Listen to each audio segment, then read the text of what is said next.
Good morning everyone, my name is Michelle. Welcome to another video and welcome to another muddy one on this, muddy Monday morning here in Northern England. So, I didn't make a video on summer wells yesterday, although I did release one. The video that I put out yesterday, She Was Just Gone, the summer wells story, is an amalgamation of the entire timeline from the day summer disappeared to the 6-month marker, the fact that summer had been gone half a year. It's nearly 7 months now. But that video was a long time in the making. It took me a long time to put that video together. I started it at the 6-month anniversary and I was going to put it out at Christmas.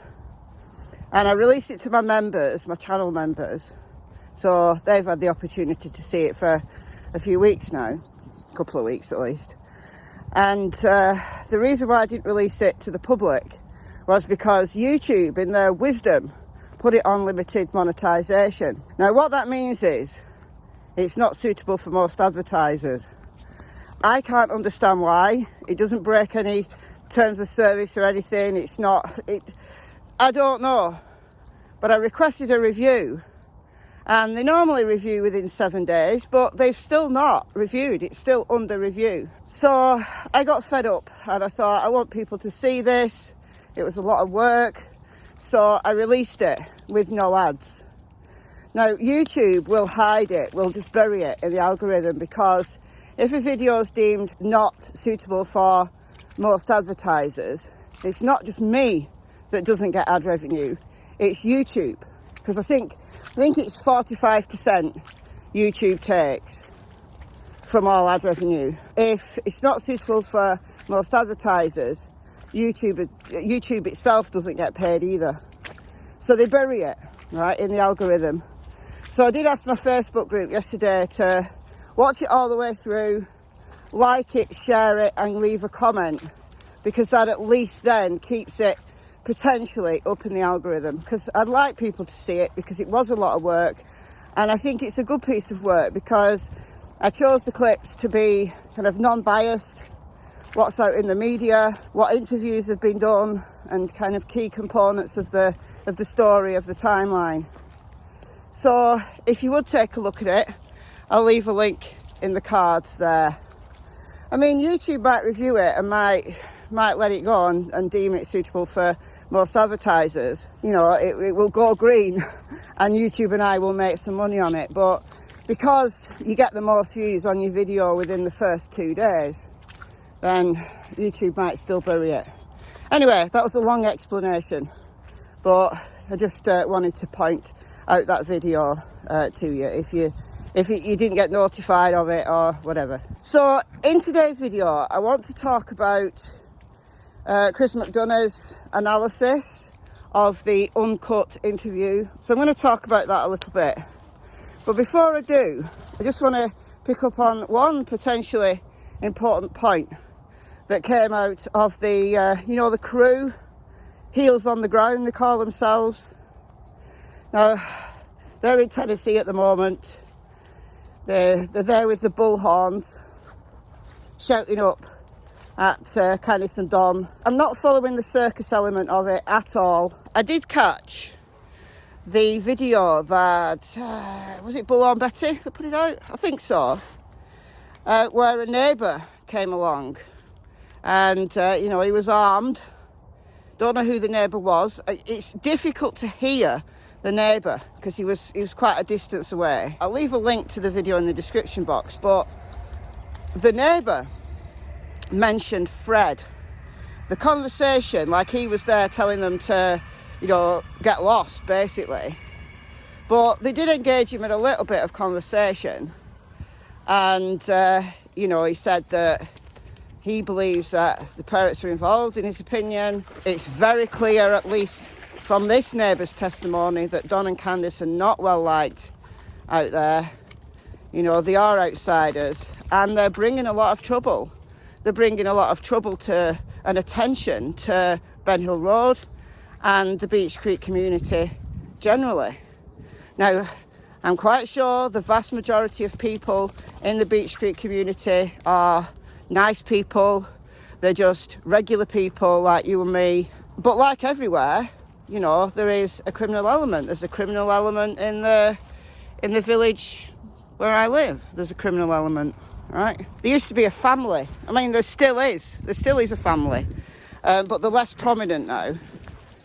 And I'm not going to even name the family because I live in the village. But they used to basically rule like burglaries and that around here. So, yeah. So it happens everywhere. And if you've been listening to me, if you've been listening to my videos for any length of time, you'll know that I've been stressing the importance that I feel the importance to the Summer Wells case is of the location in which Summer disappeared. That community is close-knit. Generation after generation, they've married and produced children between a relatively small set of families. You know, the people who have been there for, 100, 200 years, perhaps even longer, have got family ties in that area, and they own land in that area, and they're very protective of that land in that area. It used to be the same here in this very location that I'm standing now. Not so much now because a lot of the land has been sold off. A lot of kind of housing has been built, as you can see over there, and a lot of new people have come into the village. Same with all the surrounding towns and villages all around here. I'm pointing in this direction because that's kind of where my family comes from, a few miles in that direction. But there is one line of my family on my maternal grandmother's side who own this very land that we're speaking about, that I'm sitting on now, so I'm standing on now. Back in the day, back in medieval times, before whatever happened to that family happened, and they ended up losing all their land. So I don't know what the story was there. And I talked about this at length in a video a few weeks ago now. It was on the 5-month anniversary of Summer's disappearance. The reason why Summer got gone, I think it was called. And quite a few people have viewed that video. But if you haven't, if you're new to my channel, or if you're new to the case in general, then do go and check that one out. I think it'll be a good one for you to kind of wrap your head round. I stand by that video, right? I think there are family ties there. If anybody's involved in a criminal activity, whether that's drugs, whether that's the trafficking of drugs, and also a small element of the people, and I'm not naming names on Ben Hill Road, but people generally who come from the areas where there's close family ties that have gone on for generation after generation, where they've got those links and those trusts already, then a small proportion of them, and it is a very small proportion of them, have turned their attention to human trafficking because of its profitability. So in the areas, not just Beech Creek, but areas across the world where there are these close kinship and friendship ties, then human trafficking absolutely exists. And one of my theories is that Summer was trafficked. My main theory, my number one theory for a long time was that Summer was sold either permanently or temporarily by her parents, and that transaction went completely wrong, and Summer unfortunately ended up in a human trafficking ring. And that's still a possibility. You know, I've been talking more recently about Summer wandering off just a little way and then getting picked up by a monster. Not as Candus and Don describe it, not a monster who crept up onto the property and was waiting in the basement. Absolutely not. But Summer wandered just a little way away and somebody spied the chance. Whether that's an opportunist or whether there's some planning involved. And if there's planning involved, then it opens up a whole can of worms, because did that planning involve the parents at some level? Now remember, Don and Candus are outsiders in that community. They're not from Tennessee. Their biological roots are not in Tennessee. Don acquired 110 Ben Hill Road from his mother, who was her third marriage. Married into the Gould family, married William Gould, who had kinship ties to those people on Ben Hill Road and throughout Beech Creek. The Hollers that are still there, that give their names to the families that have owned that land and they've lived there generation after generation. Now, one of those products of this kinship ties is someone called Fred Hill. And this neighbour that the heels on the ground people talked to mentioned Fred and said, you know, Don has implicated just about everybody, this person, this group, that group. But he's mentioned Fred, and he mentioned Fred recently, Fred Hill. And he was a bit non-committal. He was like, I don't know whether he's involved or not. But this neighbour said that if Fred hears his name mentioned again, he's going to kill Don.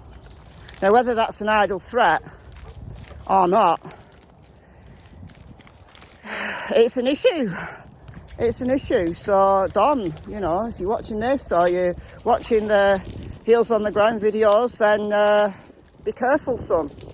But it's just a good example of the fact that Don and Candus have brought trouble to the area. They're outsiders. They're not going to be protected.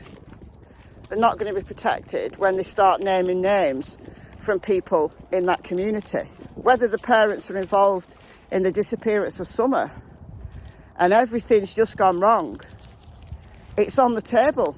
It is on the table. Or whether this was planned without the knowledge of Don and Candus. And essentially, they're not telling the truth about the exact specifics, but they're telling the truth in that they're innocent. They don't know where their daughter is. They don't know what happened to Summer. They're lying about specifics, but the upshot, you know, to protect Candus from the potential of, you know, a child neglect charge and things like that, the fact that she wasn't paying attention, the fact that perhaps Summer was left to her own devices a lot longer than 2 minutes. Could be 90 minutes, could be 2 hours. How do we know? Because Candus is lying. But in terms of the crime that's committed, as in the abduction of Summer, and maybe the sale of Summer or the murder of Summer, is horrible just to say these words. They don't know. They're not involved. Or maybe they are. We just don't know. We don't know. That's why I don't like to get into the how. I don't like to get into the specifics of how a crime occurred, whether it's this case or any other case. Because the important thing to consider is the why. Why did it happen? And if Summer was seen as a target because she was a pretty little girl, blonde hair, blue eyes, you know, could raise a lot of money in a trafficking circumstance, or whether one of those people in the local area took a liking to her and had been watching her over time, and then on this fateful day spied their chance. That's absolutely possible. But if this is somebody from the local community, then you know, and other people are suspicious, would those neighbours who are involved in criminality of some kind, would they cover up? Would they know and knowingly cover up? Is the question. You know, it happened quite a few years ago now in this very village where there was a double murder. I'll tell you about it one day. I'm not going to tell you about it today. I'm not going to offer too much attention. But there was a double murder in this village. And people were granted immunity from prosecution if they would talk. And one person did, eventually.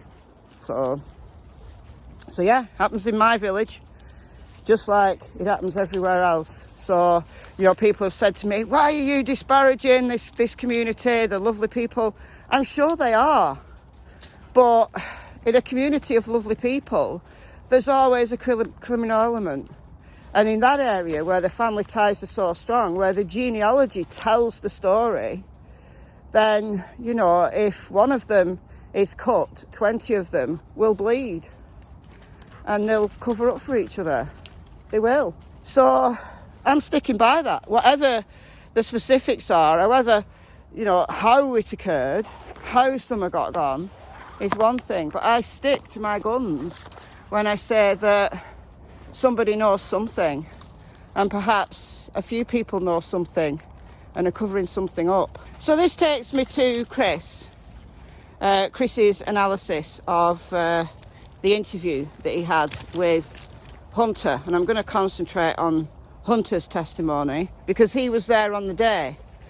And I've said before, I've been saying all along, actually, every video that I've made about the interview, when it you know, first came out, the edited version first came out, I said Hunter's basically telling the truth.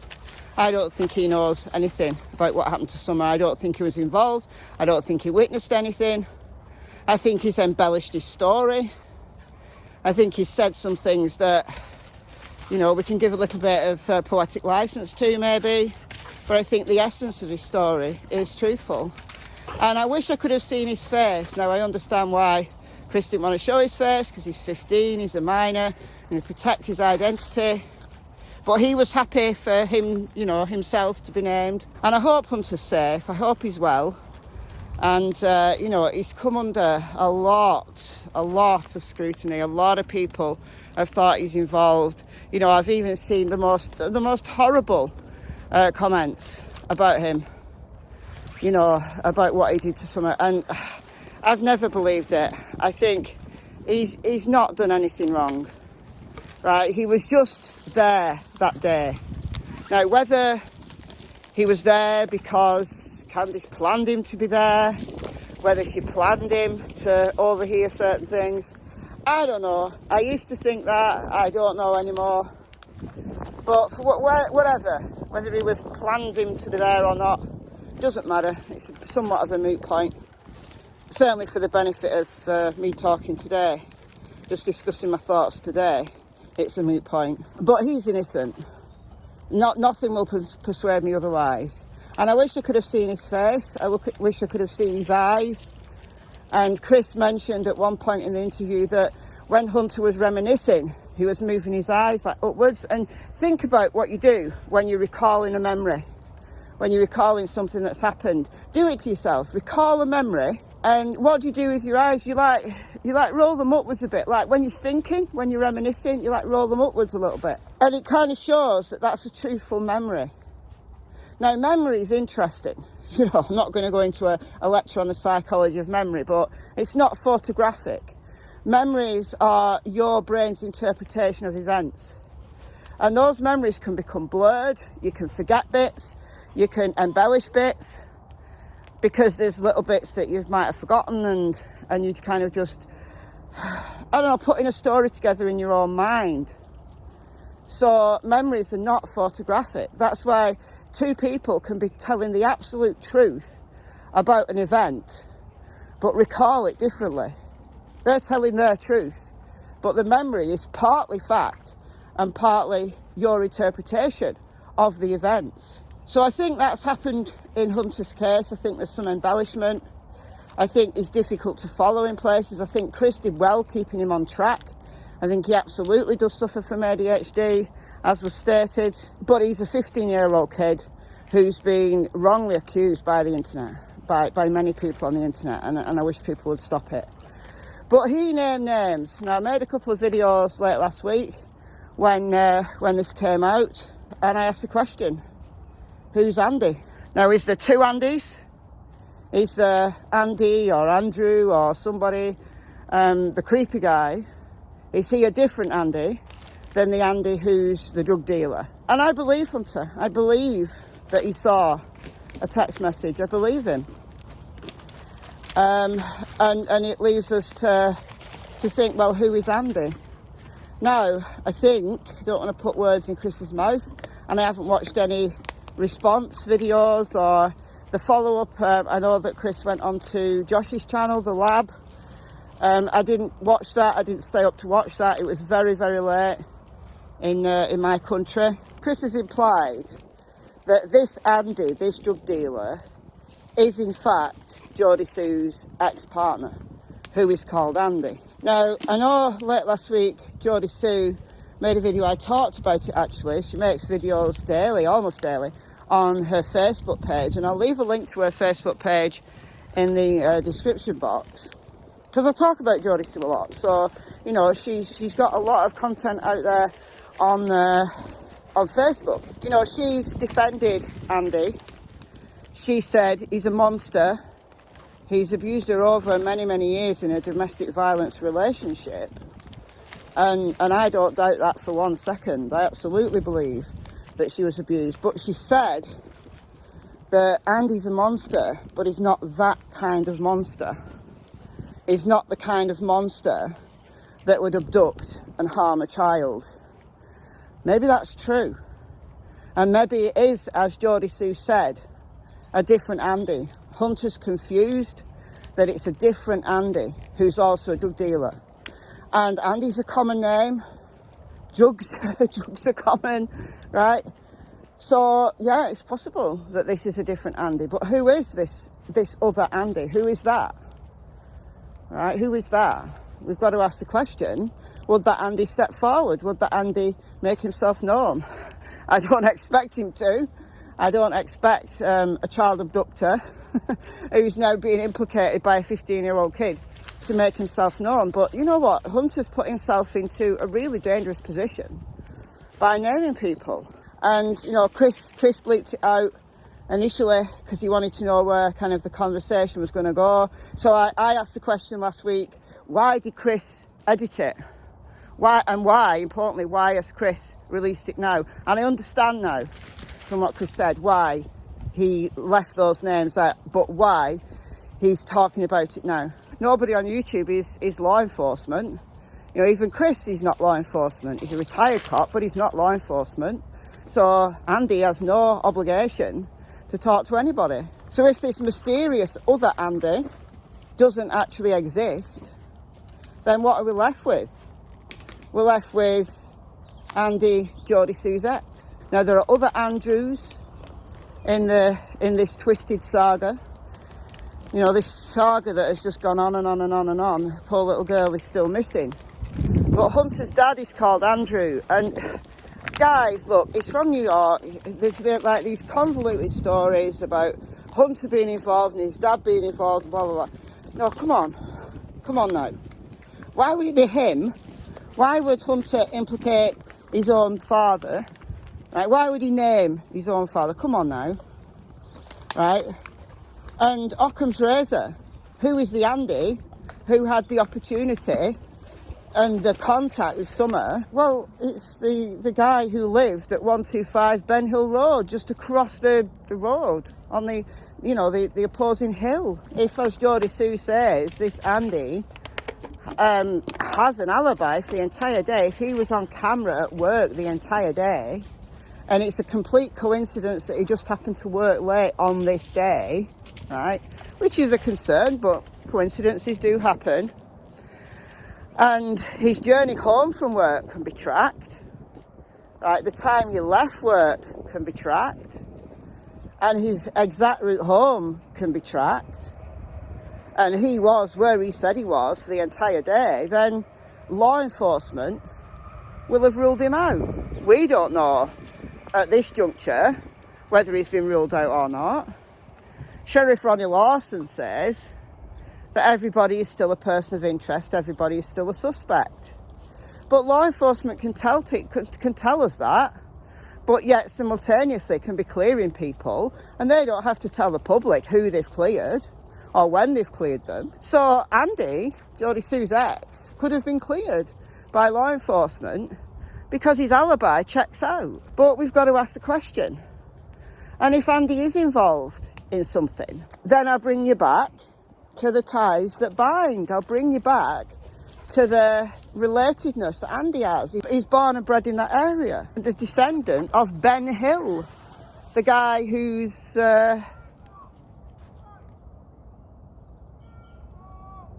what's he shouting about?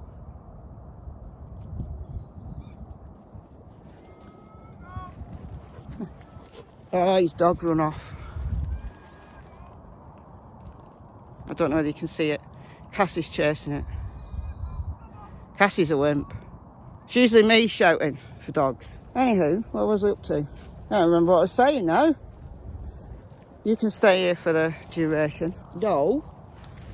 I know you want to go, but you're not. Because you act a fool. You act a fool. Can't remember what I was saying. I really can't remember what I was saying. Oh yeah, ties that bind. Andy's a descendant of Ben Hill. His family have owned land in that area for generation after generation. He's not an outsider. So if he's done something, Jodie Sue, I believe, is totally innocent. I believe that she's in the middle of this shit show now. I do believe she's innocent, but she said that, you know, he's not that kind of monster. He's a monster, but he's not that kind of monster. Well, we've only got her word for it, and she might not know. And look, you know, all respect to Jodie Sue. She's a victim of this guy, and defending them, covering up for them, is something that a lot of victims do. It's maybe a pattern. Maybe she does not want to think that Andy did this or was involved in this in some way. Maybe she's hoping and praying that he didn't. Because it's horrendous to think about. It's horrendous to think about. But if he's been cleared by TBI, then that's great. The name's out there, and people are gonna look at it. They are. And he's got the ties, and he's got the capacity, shall we say, for people in that area, the criminal element of that area, who are his kin, to cover up for him. I've got to say it. I've got to be honest. I've got to say it. So I don't think that Hunter's involved or Ali's involved. I don't think Dudley's involved. There are questions I can't yet, in my mind, for what it's worth, I can't yet rule out Jodie Sue's ex. So I'm going to leave it there for today. It's just started raining. I thought I could get away with coming out and actually not getting wet for once.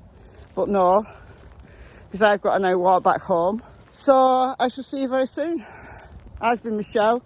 I hope you're well. I'll see you in the next video. It's goodbye from Miss Tillington, who I think can go now. That dude's gone. And goodbye from Miss Cassie Springer. Bye guys.